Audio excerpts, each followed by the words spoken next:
My boyfriend dumped me after his female best friend called me a red flag. Now he's begging me back. My boyfriend dumped me after his female best friend called me a red flag.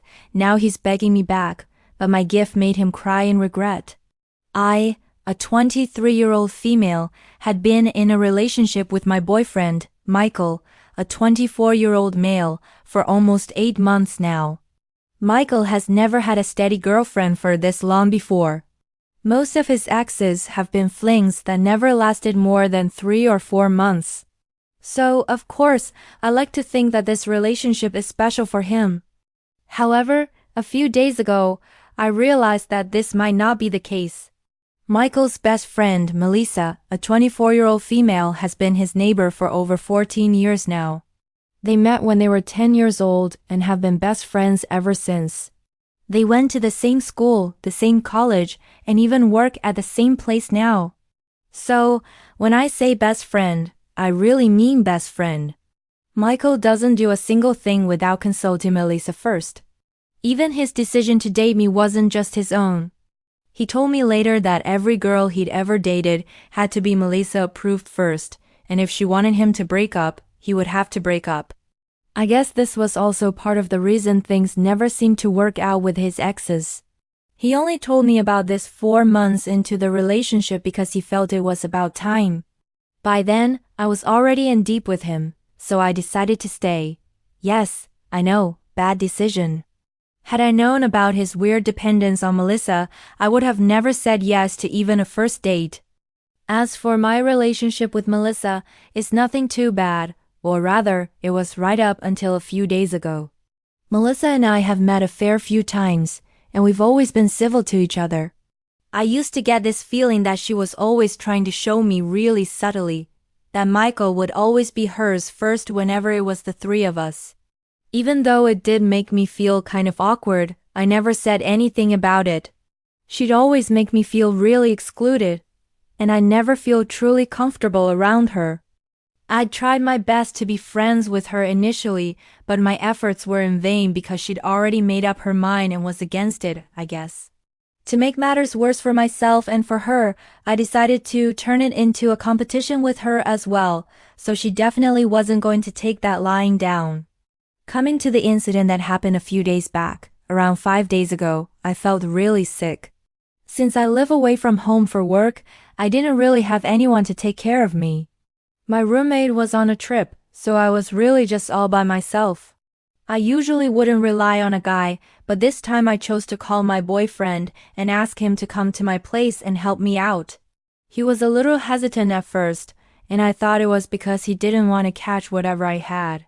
So I told him that it was just a stomach bug and he'd be fine. Even then, he seemed reluctant. I asked him what was up, and that's when he told me that he had plans to watch a movie and then grab lunch with Melissa, so he wasn't sure if he'd be able to make it. I was already sick, so I wasn't feeling my best. On top of that, Michael was putting Melissa above me. I'd always known that if it came down to it, he'd pick Melissa over me, but it stung nevertheless. So, I ended up getting really pissed off and told him that he could date Melissa and hung up without another word. I didn't respond to any of his calls after that, but around an hour later, he finally did show up and apologize for what he'd done.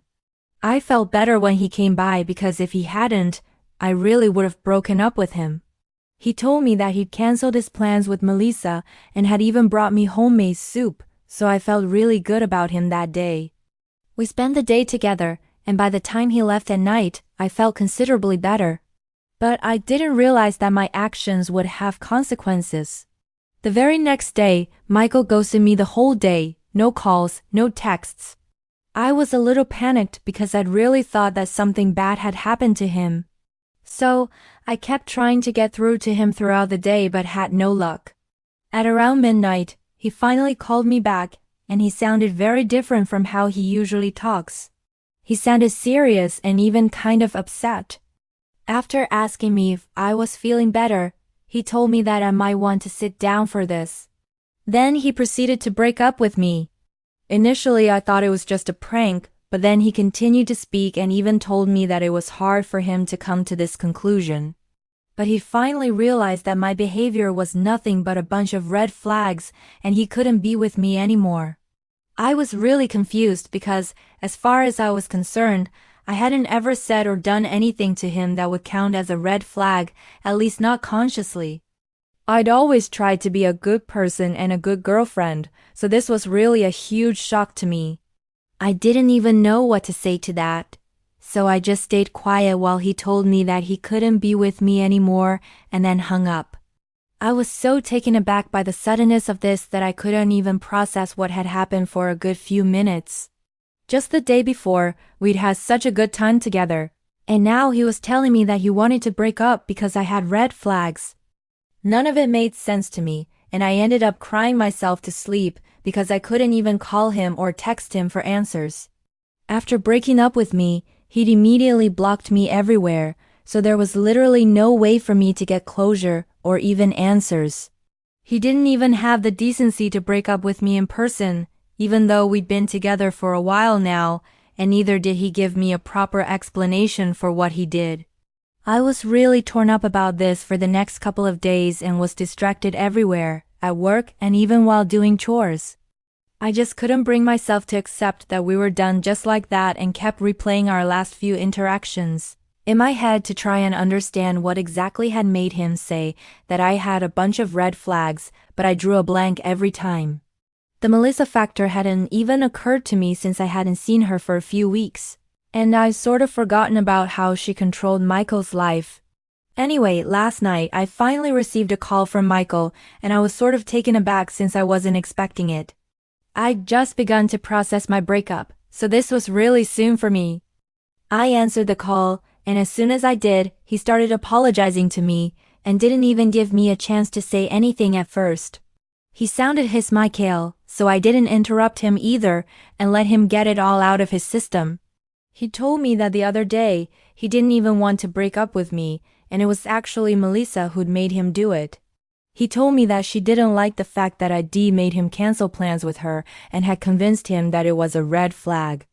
She'd even brought up a couple of other relatively normal things I'd do to make me seem like a huge red flag, and he admitted that he'd fallen for it as well. She fed him a bunch of nonsense about how I was trying to drive a wedge between them, and that was a red flag.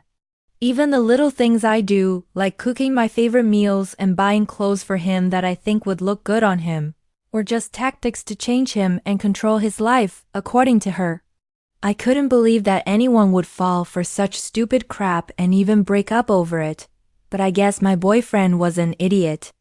He then told me that he was sorry about everything and that he wanted to get back with me and was ready to do anything it took. I didn't say anything for a while because my blood was boiling and I could hardly control my anger.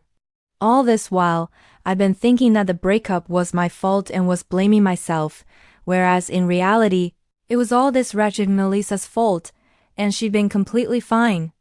I should have known that she would definitely do something to get back at me because, after all, I'd stolen Michael from right under her nose.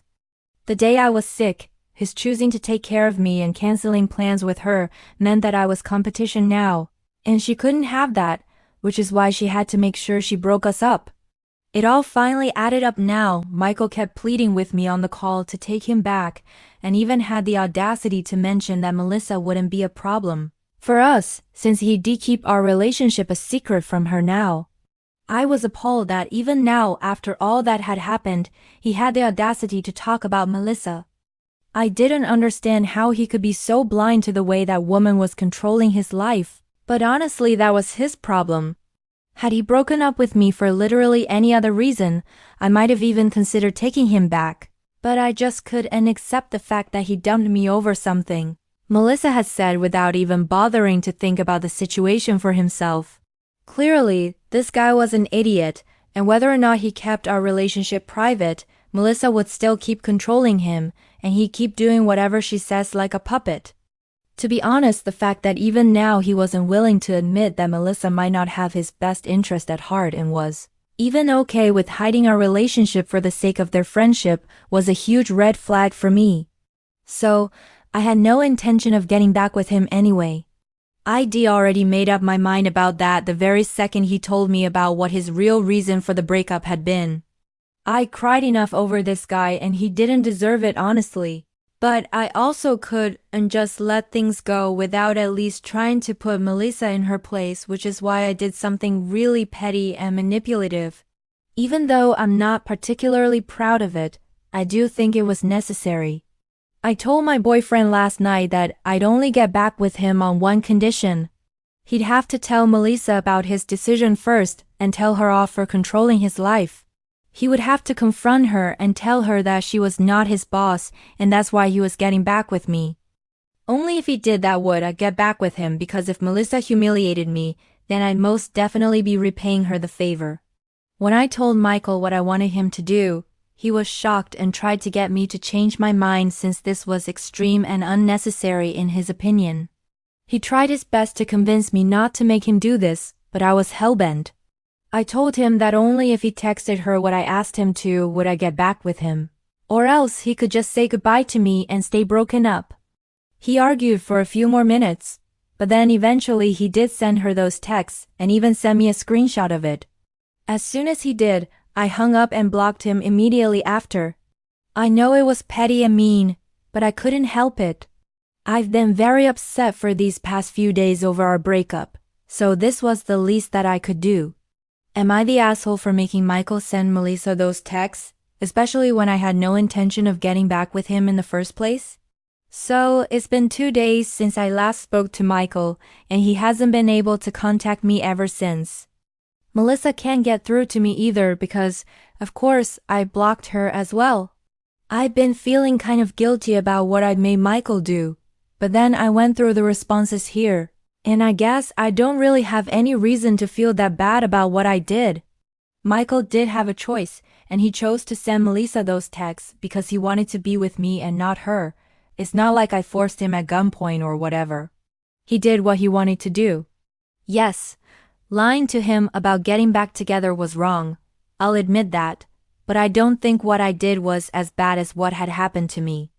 He didn't think twice before making me believe that I was the red flag in our relationship when it was actually him all along who did everything his so-called best friend asked him to do without even caring about how it would affect the other person or even his own life. He had no idea how horrible I'd felt during those few days that we were broken up, and I didn't have any answers and kept overthinking every little thing that I'd done, only to end up even more confused than I was initially. So, pardon me if I don't feel particularly bad about what I did. I haven't told anyone that I've broken up with Michael yet, but I guess I'll have to start telling people soon since, just a few hours ago, one of my friends invited both Michael and me to her birthday party. So, when I show up without him, I'll have to explain his absence. Anyway, I'm dreading that bit because I legitimately do know what I'm going to tell people when they ask me why exactly we had to end our relationship since we appeared pretty happy on the surface. I'll just have to come up with something, but it's fine. At least I'm done with that relationship now. Hey guys, it's been almost a week since I broke up with Michael, and I thought that blocking both him and his best friend would mean that I don't have to interact with them ever again. That was not the case, unfortunately. This morning, I received a call from a number I didn't recognize, so naturally I let it ring the first time. But then, when they called me again, I answered it. It was Melissa on the line, and as soon as I heard her voice, I was about to hang up because I had absolutely zero interest in speaking to her. But then she said that if I hung up, it would just prove that I was a huge coward and was actually afraid of confronting her. Now, I shouldn't have let it get to me, but it did, so I ended up staying on the call. Melissa then went on to talk absolute crap about me right to my face and called me all sorts of things for what I'd done. She called me a sneaky little liar and said that she was glad that Michael and I had broken up now because he was too good for me anyway. Then she called me the B word, which is what really rubbed me the wrong way, and I totally snapped at her. I let her know exactly what I thought of her and told her that she was nothing more than a backup girlfriend for Michael and would probably spend her entire life trying to drive other girls away from him so that she could have him all to herself. I think I hit a nerve with that one because as soon as I said that, she started fumbling and sounded like she was about to cry. Taking advantage of that, I went even further and reminded her that she could scream at me all she wanted. But the truth was that the other night, Michael did have the choice to not send those texts to her, but it was his decision, and he chose me over her. That was the last straw, and I could hear her burst into tears on the other end. I didn't even feel sorry for her because she was the one who had called me up to try and make me feel bad, but here she was crying. I don't know if she and Michael are on speaking terms or not, but I hope she goes running to him to complain about what I said and they come for me again, because I would love the opportunity to put both of them in their place and remind them that I'm not just someone they can mess with and then get off scot-free. They're not the only ones with a license to hurt other people's feelings, and they need to remember that if they're so comfortable with dishing it out, then they should be equally okay with taking it as well. Hey there, 2 days back I'd received a call from Melissa, but it had ended pretty badly for her. Like I said, I was actually hoping that Michael would confront me about it since it would give me a chance to tell them both off. And it finally happened today. The friend who'd introduced us to each other was throwing a party, and we were invited. She had invited Michael as well because she didn't know that we'd broken up. Around an hour in, he walked into her house with Melissa beside him, and both of them looked ready to pick a fight. I pulled my friend aside and explained the whole situation to her and even offered to leave early in case things went south because while I did want to cause a scene, I didn't want it to be at my friend's birthday because that would take away all the limelight from her and that wouldn't be very nice. But my friend insisted that I stay. She confessed that she wouldn't mind if we confronted each other at the party because she herself was very keen to watch the drama unfold in person, especially after the things I told her. I had the decency to ignore both of them, because if anyone was going to pick a fight, it had to be them. I was classier than that, but when it came to showing them their place, I was ready to stoop to the same level as them. So, around half an hour after they arrived at the party, Michael approached me while I was speaking to another guy. I wasn't even flirting with him or anything, just making casual small talk.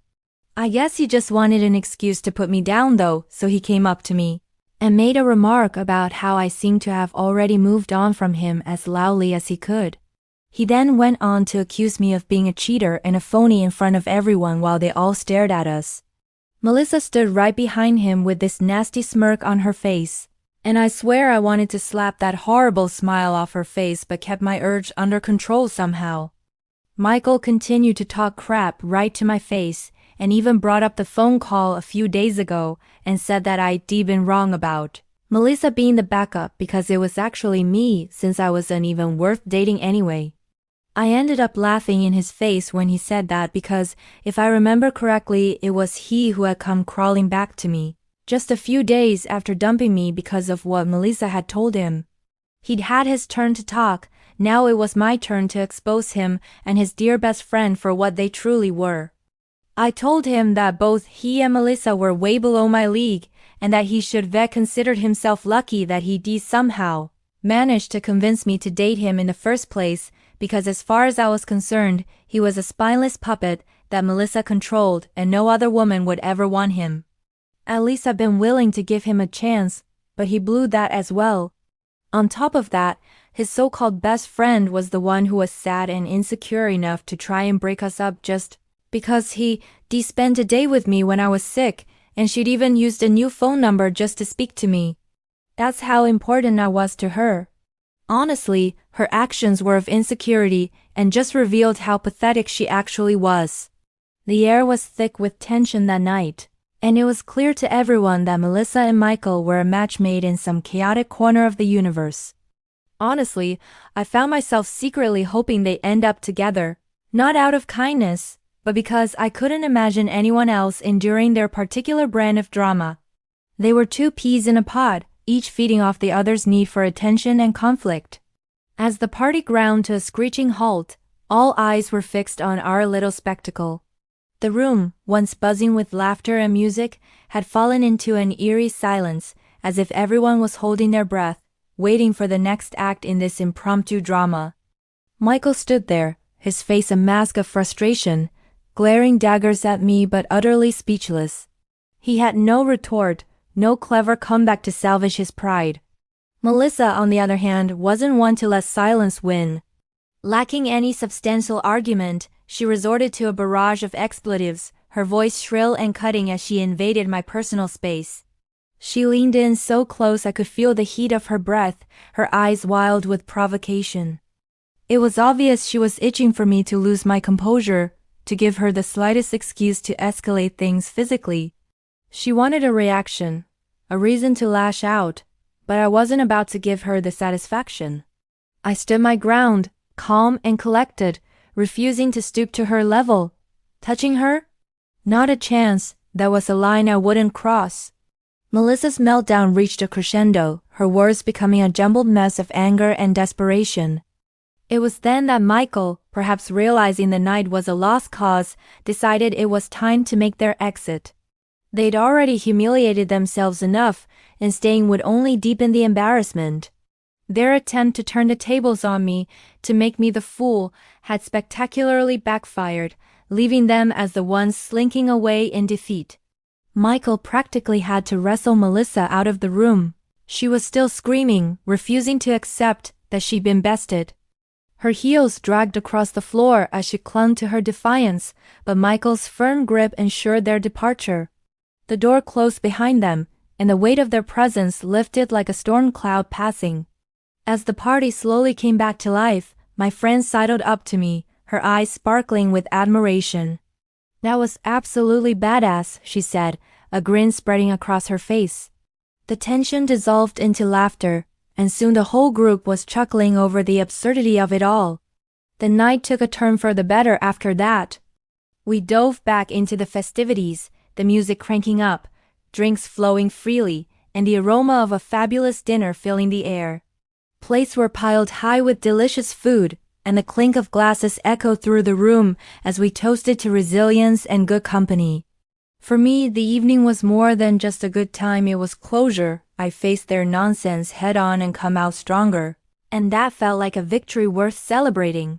Fast forward 3 months, and word reached me through the grapevine, because I'd long since cut ties with that toxic duo, that Melissa and Michael had finally made it official. They were a couple now, and I couldn't help but laugh at the news. It was almost poetic, really. I called it that night at the party, hadn't I? No one else in their right mind would put up with either of them, so it made perfect sense they'd end up together. Their chaotic energy was a perfect match, like two puzzle pieces that no one else would dare try to fit into their lives.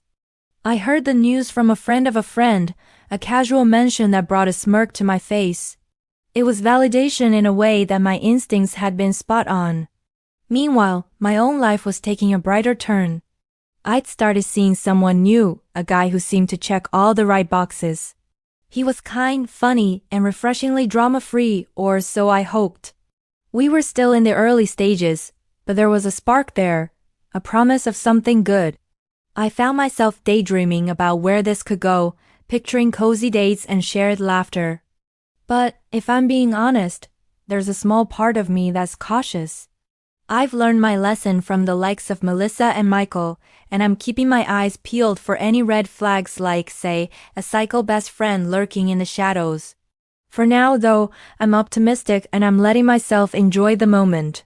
After all, I've earned a little happiness after that wild night, and I'm ready to write a new chapter, one that's hopefully free of unhinged party showdowns.